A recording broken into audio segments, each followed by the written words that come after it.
Hey everyone, Coach Investor back to another earnings video for today. So we already covered Verizon earlier today. If you missed that video, it's going to be in the top right corner. Now let's focus on its major competitor, AT&T. Now, the skepticism around these two companies was one, of course, the Wall Street Journal story with regards to the LED cable, and then whether or not both of those companies will be able to sustain such a high dividend. We talked already about Verizon, which I said the dividend is pretty safe. And now with this report of AT&T, although the stock's reaction today hasn't been, well, as positive as you might think it would be, I think the dividend is sustainable, especially with that huge increase in free cash flow that they've reported this quarter and their expectations for the full year. So let's start off with a little comment here from the CEO. He says here, the direction we set 3 years ago is sound and we're on the right trajectory. Compared to last year, mobility service and broadband revenues are up, adjusted EBITDA is up, free cash flow is up, mobility and consumer wireline margins are up, and customer lifetime values are up. We're focused on growing the right way, adding profitable 5G and fiber customers. We're also committing to an incremental $2 billion plus in cost savings beyond the $6 billion we have accomplished over this period, reflecting our continued march to operating the company in a more focused and streamlined fashion. Our results give us full confidence in delivering our full-year financial guidance. They also expect to reduce net debt by around $4 billion by the end of 2023, with net debt to adjusted EBITDA of 3 times. So expected free cash flow of $16 billion or better this year, indicating about $11 billion in the second half. So in the second half, they expect $11 billion of free cash flow, negative $5 billion in dividends and distribution, another $2 billion spectrum clearing costs, so around $4 billion in net debt reduction. And to look at the total debt right now, that was $143.3 billion at the end of the quarter, and net debt was $132 billion, which is unchanged from 1 year ago. Now, of course, I can totally understand investors that are still skeptical about these companies, still skeptical about management and their board, because if you look at the price of the stock, the performance of the stock in the last 5 to 10 years, it has been abysmal. And of course, some decisions that were made were not really good, so I understand the skepticism of some investors.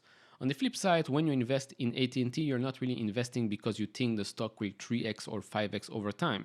No, you're investing, in my opinion, purely on that increase in free cash flow and then an increase in your dividends as well, which I think that right now we can make the case that the dividend payout will be safe and we might see even an increase throughout the years.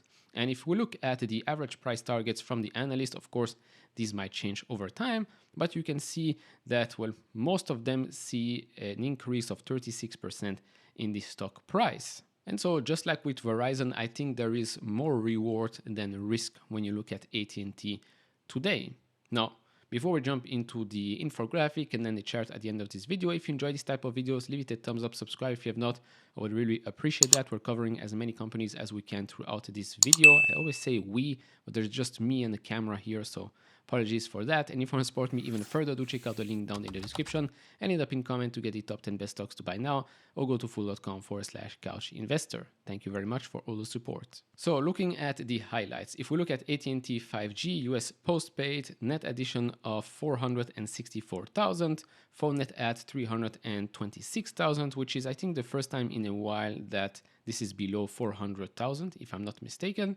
Mid-band 5G population 175 million, phone churn 0.79, which is also a small decrease from last quarter, which is good. Phone ARPU $55.63, that's up 1.5%. As for AT&T Fiber, subscribers 7.7 million, so a net add of 251,000. Total location passed approximately 25 million. Consumer penetration 38%, unchanged from last quarter. Then AT&T Fiber ARPU, which is average revenue per user, $66.7, that's up 8.2%. So still an increase year over year, but last quarter they grew, I think, 9%, so a small deceleration there, but nothing to be scared of. Then overall, the operations. So revenues, $29.9 billion for this quarter compared to 29.6. So basically, you would say it's flat year over year. An increase here in adjusted EBITDA, $11.1 billion compared to $10.3 billion 1 year ago. Then same for EPS, you can see a small increase there. And then the big increase comes from cash from operations and free cash flow. So cash from operations, $9.9 billion compared to $7.7 billion last year. And then free cash flow, $4.2 billion compared to $1.4 billion last year. And I believe $1 billion or so last quarter. So a big increase there. You can see here the commentary, year-to-date free cash flow of $5.2 billion. That's up $1 billion year over year, despite lower net impact from receivable sales and lower DirecTV cash. And as they said before, they expect full-year free cash flow of $16 billion or better. And to cover the dividend, they need around $2 billion, so it's safe to say that dividend is safe. Now, if we look at how they reached the $29.9 billion in revenue, you can see the increase here in mobility. Wireless service is up 4.9%, but that business wireline is down 5.6%. But the loss there is being made up by the wireless service, and then 2.4% increase in consumer wireline. So you get an increase year over year of 0.9% for the overall business. If you look at adjusted EBITDA, that grew 7% year over year. Again, the big improvements here from wireless service margin, 170 basis points there. And so before we end this video, if you look at the graph right here, we are now in the same place we were back in October of 2022. If you look at RSI, it is pretty close to being oversold. MACD is still pretty bearish there. So again, the risk here is much smaller than the reward. Of course, remains to be seen if we can bottom out and make our way back up over the 20 and the 50-day moving average first. And then we have the 200-day moving average that will eventually join us here, probably around the $15 mark if my predictions are correct. So to conclude, although the stock performance over the last decade or more has been very, very bad, I understand the skepticism of a lot of investors when it comes to a company like AT&T and even Verizon, but in my opinion, they have proven this quarter. Of course, this is just one quarter. You want to see continued execution, but this quarter and their guidance shows that the dividend is safe. And in my opinion, that's the biggest point to be made here, especially for investors that are investing in these companies. You're not investing for high growth, you're investing for a solid dividend payout, and I think we're being reassured this quarter. Of course, do share your thoughts down in the comments below. If you enjoy this type of videos, leave it a thumbs up, subscribe if you have not. I'll see you all in the next one. Bye-bye.